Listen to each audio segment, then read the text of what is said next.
Assalomu alaykum hurmatli tinglovchilar. Sizlarni kursni boshlaganingiz bilan tabriklayman va kursdan oldin, boshlashdan oldin bir nechta maslahat bermoqchiman va ozgina kursimiz haqida ma'lumot beraman. Programma qanaqa bo'ladi, qanaqa boshlanib, qanaqa tugaydi, shular haqida. Xo'p, birinchisi bizning kursimiz sehrli dori emas. Bir oylik kursni bitirib super broker yoki super tendershik bo'lish mumkin emas. Buni tushunib yetinglar iltimos. Ko'p narsa sizlarga bog'liq. Super mutaxassis bo'lish uchun baribir yillar tajriba va ish kerak. Lekin bu birinchi qadam, juda yaxshi o'sish beradi sizga. Qiladigan ishimiz nima? Maqsadimizni belgilashimiz kerak. Birinchi savol, siz kimsiz? Siz tadbirkormisiz yoki jismoniy shaxsmisiz? Agar tadbirkor bo'lsangiz, nimadan boshlash kerak? Birinchidan, o'qiyotganingizda agar siz o'zingiz direktor, shu biznesning egasi bo'lsangiz, bitta ishchingiz bilan kelganingiz yaxshi. Kamida bitta ishchi bilan. Nimaga? Tadbirkor o'zi tenderlarda qatnashib, dokumentlarni yig'ib, tender orqasidan yugurish kerak emas. Bunaqada ishlamaydi. Biz tadbirkor bo'lib turib, tizim qurishimiz kerak. Tenderlar отдел xuddi sotuv bo'limiga o'xshagan bir bo'lim bo'ladi. Bitta odamdan boshlaysiz sekin, keyin 5-6 ta odamgacha olib borasiz. Ishchingiz bilan birga kelib o'qisangiz, birinchidan ishchi bilan bitta tilda gaplashasiz. Ikkinchidan undan отчет ola olasiz. Uchinchidan nima ish qilish kerak, nimadan boshlash kerak, nima bilan tugatish kerak, shu maqsadlarni tushunadi sizning ishchingiz. Shu odam ishlashni boshlasa 3 oy, 6 oy, 1 yil davomida keyin baraka topasiz, sotuvlaringiz oshadi. Agar siz jismoniy shaxs bo'lib, endi shu tenderlar olimiga kirayotgan bo'lsangiz, unda siz mehnatga tayyor bo'lishingiz kerak. Bu yerda pul ishlash oson emas, lekin mumkin. Tadbirkorlar asosiy maqsadini qo'yadi, 1 oy davomida bitta dona tender yutish. Mayli 5-10 million bo'lsin, lekin yutish kerak. Jismoniy shaxslar esa 1 oy davomida 10 ta tenderda qatnashib ko'rish. O'sha 10 ta tenderda qatnashish, xudo xolasa, bittasi pichoq qilinadi, siz ham bitta tenderni yuta olasiz. Biz o'rgatgandek bitta tenderni topsanglar, chiroyli hisob-kitob qilsanglar, biz o'zimiz investitsiya kirgizamiz, o'zimizning firmadan. Investitsiya deganda biz sizlarga pul berib qo'ymaymiz, o'zimizning korxonadan qatnashamiz shu tenderda. Yordam beramiz, molni topshirib pul olgan, sof foydadan 10-15% gacha bizni tinglovchimiz, bizni o'quvchimiz oladi, ya'ni siz. Yana bu haqida ko'proq ma'lumot boshqa videolarimizda va dars paytida aytiladi. Xo'p, birinchi tushundik maqsadni. Keyingi qiladigan ishimiz video darsliklarimiz. Hozirgi yangi versiya 4.0, bizda darslarimiz ancha sifatini ko'targanmiz. 100% videoni ko'ringlar. Biz o'zimizni programmamizda kim necha foiz videoni ko'rdi, hammasini kontrol qila olamiz. Shu sababli hamma video darslarni ko'rishingiz kerak.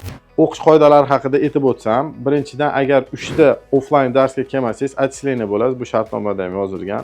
Bu kurs yoshi katta, o'zini tushunib olgan, o'zini tutib olgan insonlar uchun siz pulingizni, vaqtingizni ayamasdan ishlatdingiz va shuni oxirigacha tanovul qiling shu produktni, uslugani.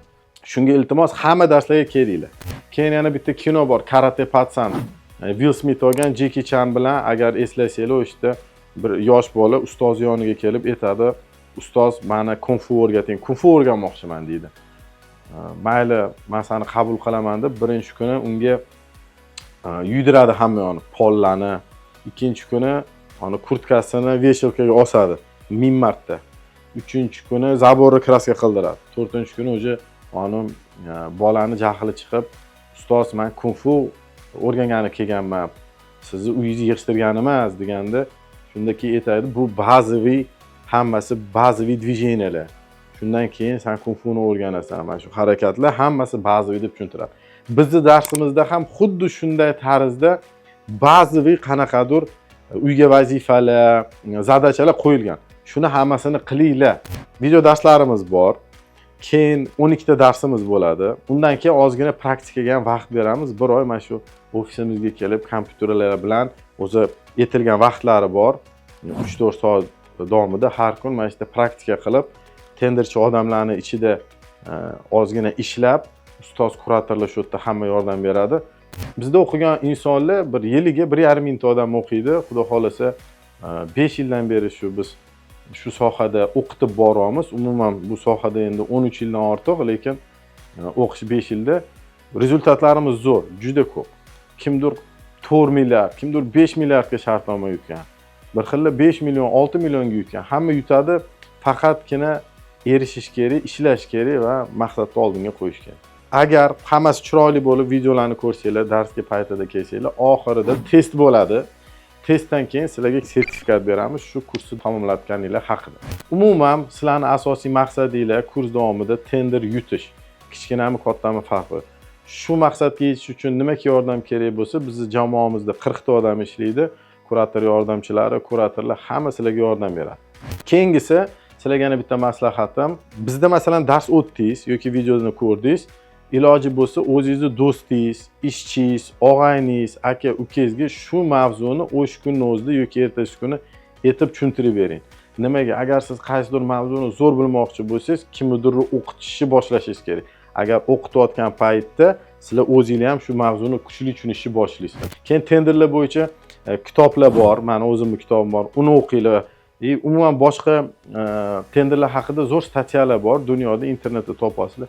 Ko'proq o'qish, yozish kerak. Xullas do'stlar, sizlarga omad tilab qolaman. Ishonchim komil, albatta o'z maqsadingizga yetasizlar. Eng asosiysi harakat qilinglar, harakat qilishdan to'xtamanglar. Ko'rishguncha xayr.